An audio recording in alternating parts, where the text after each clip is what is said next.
विक्रम ने कहा, धन्यवाद मेरे दोस्त, और इसरो ने रच दिया इतिहास। चंद्रयान ने वो कर दिखाया जो बड़ी बड़ी स्पेस एजेंसियां भी नहीं कर पाईं। इसरो चीफ ने मिशन को लेकर किया एक और बड़ा खुलासा और नामुमकिन को मुमकिन करने निकला हमारा चंद्रयान। दोस्तों, हम सभी इस बात को बहुत अच्छे से जानते हैं कि चंद्रयान 3 हमारे लिए कितना बड़ा और कितना महत्वपूर्ण मिशन है, क्योंकि इस मिशन के पीछे हमारे वैज्ञानिकों की कई सालों की मेहनत, सैकड़ों करोड़ों रुपए का बजट और सबसे जरूरी हमारे देश की साख भी दांव पर लगी हुई है। और अभी तक के मिशन को अगर देखें तो चंद्रयान 3 ने हमारे सर को एक पल के लिए भी झुकने नहीं दिया है। एक से बढ़कर एक मुश्किलों को भी हमारा ये अंतरिक्ष यान चुटकियों में पार करते हुए आगे बढ़ रहा है। इसी सिलसिले में चंद्रयान ने फिर से एक ऐसा कारनामा कर दिखाया है जिससे हम सभी भारतवासियों का सीना गर्व से फूला नहीं समा रहा है। लेकिन साथियों, सोचने वाली बात तो ये है कि अब वो घड़ी भी दूर नहीं है जिस पर आकर हमारा चंद्रयान 2 फेल हुआ था। इसरो चेयरमैन एस सोमनाथ ने लैंडिंग के बारे में अहम जानकारी देते हुए ये साफ कर दिया है कि अब आगे का सफर चंद्रयान के लिए सबसे ज्यादा मुश्किल होने वाला है। और इसी के चलते इसरो के कमांड सेंटर में मौजूद वैज्ञानिक 24 घंटे बिना रुके इस मिशन को सफल बनाने की कोशिश में जुट गए हैं। तो आखिर इसरो चीफ ने ऐसा क्या कह दिया कि इस मिशन को लेकर सिर्फ वैज्ञानिक ही नहीं बल्कि आम लोगों की चिंता बढ़ गई है? चंद्रयान ने ऐसा क्या कारनामा किया है? दुनिया भर में लोग इसकी सफलता के कसीदे गढ़ रहे हैं और अब आगे सॉफ्ट लैंडिंग करने के लिए इसको कौन कौन सी चुनौतियों का सामना करना होगा, ये सब कुछ आज हम आपको बताने वाले हैं। इसलिए वीडियो को अंत तक जरूर देखिएगा। दोस्तों, चंद्रयान 3 इस समय चांद की सतह के बेहद नजदीक है और इसका आखिरी पड़ाव यानी लैंडिंग प्रोसीजर स्टार्ट हो चुका है। इस सब की शुरुआत 16 अगस्त को हुई जब चंद्रयान को चांद के 153 गुने 163 किलोमीटर वाले 5वें और आखिरी ऑर्बिट में एंटर कराया गया। इसके बाद ये चक्कर पूरा करके अगले ही दिन यानी 17 अगस्त को इसके लैंडर और प्रपल्शन मॉड्यूल को एक दूसरे से अलग किया गया।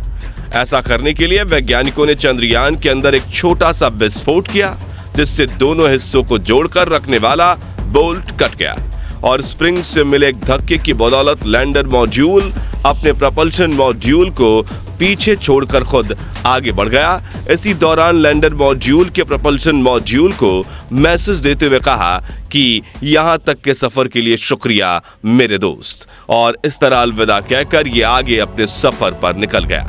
इसके बाद अगले 24 घंटों तक लैंडर और प्रपल्शन मॉड्यूल एक ही कक्षा में एक दूसरे के आगे पीछे चक्कर काटते रहे और फिर सही मौका देखकर 18 अगस्त को वैज्ञानिकों ने लैंडर की डीबूस्टिंग स्टार्ट कर दी, जिससे ये एक और भी छोटे ऑर्बिट में आ गया। साथ ही इसकी गति भी कम कर दी गई। दोस्तों, डीबूस्टिंग का सीधा सीधा मतलब है चांद का लैंडिंग प्रोसीजर अब शुरू हो चुका है, जिसमें ये धीरे धीरे गति कम करते हुए अपने ऑर्बिट को छोड़कर अपने साथ साथ चांद की सतह के करीब आ रहा है और ऐसे ही आगे बढ़ते हुए महज कुछ ही घंटों में ये चांद की सतह पर सॉफ्ट लैंडिंग कर लेगा। अभी की अगर हम बात करें तो इस समय विक्रम लैंडर चांद की 100 गुने 30 किलोमीटर की कक्षा के आगे बढ़ चुका है और इस समय इसका फ्री फॉल फेज चल रहा है, यानी ये चांद की ग्रेविटी की हेल्प से उसकी तरफ नीचे आ रहा है। इसरो वैज्ञानिक पूरी तरह सचेत हैं और वो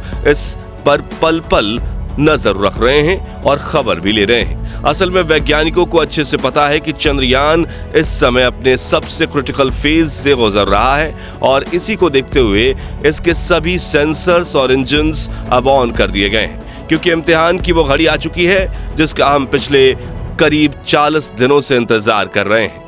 इस समय चंद्रयान अपने इस पूरे मिशन के सबसे मुश्किल टेस्ट से गुजर रहा है, क्योंकि वर्टिकल लैंडिंग करना और वो भी चांद के दक्षिणी ध्रुव में ये बहुत ज्यादा मुश्किल काम है। अब जिन लोगों को नहीं पता उन्हें हम बता दें कि विक्रम लैंडर चांद की सतह पर वर्टिकली यानी सीधा खड़ा होकर लैंड करने वाला है, जो हॉरिजॉन्टल लैंडिंग की तुलना में काफी ज्यादा मुश्किल होता है। असल में जब किसी यान को वर्टिकली लैंड कराया जाता है तो हवा में उसका सीधा रखना और साथ ही उसकी गति को कंट्रोल करना बहुत ही मुश्किल हो जाता है।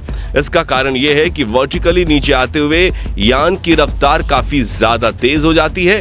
हालांकि पृथ्वी के मुकाबले चांद की ग्रेविटी 6 गुना कम है, लेकिन चांद का वायुमंडल बहुत ज्यादा पतला है, जिसके चलते यहां एयर रेसिस्टेंस ना के बराबर है और इसकी वजह से नीचे गिरते हुए किसी भी ऑब्जेक्ट की स्पीड काफी ज्यादा बढ़ जाती है। इसी लैंडिंग प्रोसीजर को लेकर इसरो चेयरमैन एस सोमनाथ ने भी एक बहुत बड़ी बात कह डाली। उन्होंने कहा कि 30 किलोमीटर की ऊंचाई से नीचे सतह पर आने वाले लैंडर की गति को 0 पर लाना और साथ ही से हॉरिजॉन्टल से वर्टिकल पोजीशन में मोड़ना यह मिशन का सबसे मुश्किल काम है। असल में दोस्तों, चांद की सतह से 30 किलोमीटर की ऊंचाई पर आने तक हमारा विक्रम लैंडर मॉड्यूल हॉरिजॉन्टली ही आगे बढ़ेगा, लेकिन इस पॉइंट पर आकर इसे अपनी पोजीशन या कहीं अपनी अवस्था बदलकर वर्टिकल होना होगा।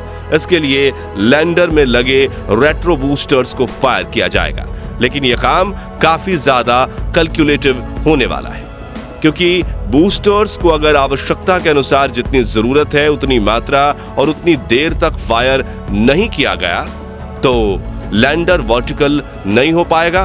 वहीं अगर गलती से इंजन्स को जरूरत से ज्यादा पावर से फायर कर दिया गया तो लैंडर पूरा गोल गोल घूम जाएगा और ऐसा होने पर संतुलन खोकर यह क्रैश भी हो सकता है। और मुश्किल यहीं खत्म नहीं होगी, क्योंकि मान लो अगर लैंडर को वर्टिकली सीधा खड़ा भी कर लिया गया तब भी इसकी नीचे गिरने की गति को कंट्रोल करना एक बेहद ही मुश्किल टास्क होगा, क्योंकि सटीक कैलकुलेशन करके इसकी गति को इस हिसाब से कम करना है कि चांद की सतह पर टच डाउन करने से जस्ट पहले ये 0 हो जाए। इन सब के दौरान लैंडिंग साइट को ढूंढना, लैंडिंग के लिए तय की गई जगह ठीक है या नहीं इसका पता लगाना, और अगर जगह ठीक नहीं है तो कोई दूसरी जगह तलाशना, ये सब चीजें भी होती रहेंगी। इसलिए खुद इसरो चीफ ने इसको मिशन का सबसे मुश्किल पड़ाव कहा है और यही वजह है कि वैज्ञानिक दिन रात मेहनत करके एक एक पल इसके हर एक मूवमेंट पर नजर रखे हुए हैं, ताकि कोई छोटी सी गड़बड़ी होने पर भी तुरंत एक्शन लिया जा सके। वैसे हमारे वैज्ञानिक पर हम पूरा भरोसा करते हैं कि जैसे उन्होंने मिशन के पिछले सभी पड़ावों को पार किया, वैसे ही ये इस चैलेंज को भी पार कर लेंगे, क्योंकि एक तो हमारे वैज्ञानिक बहुत ज्यादा काबिल हैं, जिसमें कोई शक की बात नहीं है, और दूसरा इनके पास चंद्रयान 2 के फेलियर का एक्सपीरियंस भी है। आपको बता दें, आज से 4 साल पहले चंद्रयान 2 का विक्रम लैंडर अपने लैंडिंग प्रोसीजर के दौरान ही क्रैश हुआ था। इसलिए इस मिशन में क्या गलतियां पहले हुई और क्या गलतियां अब आगे हो सकती हैं, इन सब के बारे में वैज्ञानिकों को बहुत अच्छे से पता है और अपनी पिछली सभी गलतियों को सुधार कर ही चंद्रयान 3 मिशन को लॉन्च किया गया है। अगर हम चंद्रयान 2 और चंद्रयान 3 के विक्रम लैंडर की आपस में तुलना करें तो इसमें कई बड़े और अहम बदलाव देखने को मिलते हैं। सबसे पहले तो चंद्रयान 3 के लैंडर में 4 इंजन लगाए गए हैं, जबकि चंद्रयान 2 के लैंडर में ये 5 थे। इस बार लैंडर की बेहतर बैलेंसिंग के लिए एक इंजन को कम किया गया है। इसके अलावा चंद्रयान की लेग्स जिन पर वो लैंड करेगा उनको भी पहले से काफी ज्यादा मजबूत मिलिट्री ग्रेड मटेरियल से बनाया गया है। ये लेग्स इतनी मजबूत हैं कि अगर लैंडर किसी वजह से थोड़ी बहुत हार्ड लैंडिंग भी करता है तो ये इसको कुछ भी नुकसान नहीं होगा। इसके अलावा इस बार लैंडर में लेजर डॉपलर वेलोसिटी मीटर यानी LDV और लैंडर हॉरिजॉन्टल वेलोसिटी कैमरा यानी कि LHVC जैसे हाईली एडवांस उपकरणों को लगाया गया है। लेकिन इस फिजिकल एस्पेक्ट्स के अलावा जो सबसे बड़ा बदलाव इस बार हमारे लैंडर में किया गया है वो है ऑन बोर्ड कंप्यूटर सिस्टम। दरअसल इस बार लैंडर के कंप्यूटर को एक बेहद ही एडवांस AI के साथ इक्विप्ड करके काफी ज्यादा स्ट्रांग बनाया गया है। यह सिस्टम इतना कैपेबल है कि बिना किसी कमांड के भी खुद अपने दम पर लैंडिंग को अंजाम दे सकता है। इसके सोचने और फैसला लेने की एबिलिटी को बिल्कुल वैसे ही डिजाइन किया गया है जैसे हम इंसान अपने दिमाग की मदद से सोच समझकर कोई फैसला लेते हैं। और इन्हीं सब चीजों के चलते इस बार चंद्रयान का चांद के दक्षिणी ध्रुव पर लैंड करना 100% तय माना जा रहा है। वैसे आप चांद की सरजमी पर भारत का झंडा लहराते हुए देखने के लिए कितने उत्साहित हैं, कमेंट करके जरूर बताइए। बाकी हमारी आज के इस वीडियो में बस इतना ही। वीडियो अच्छी लगी हो तो इसे लाइक और शेयर जरूर करना, और अगर आप चैनल पर नए हैं तो चैनल को सब्सक्राइब, और यदि आप फेसबुक पेज पर हैं तो पेज को फॉलो करना तो बिल्कुल भी ना भूलें। मिलते हैं जल्दी ही ऐसी एक और इंटरेस्टिंग वीडियो के साथ, तब तक के लिए गुड बाय।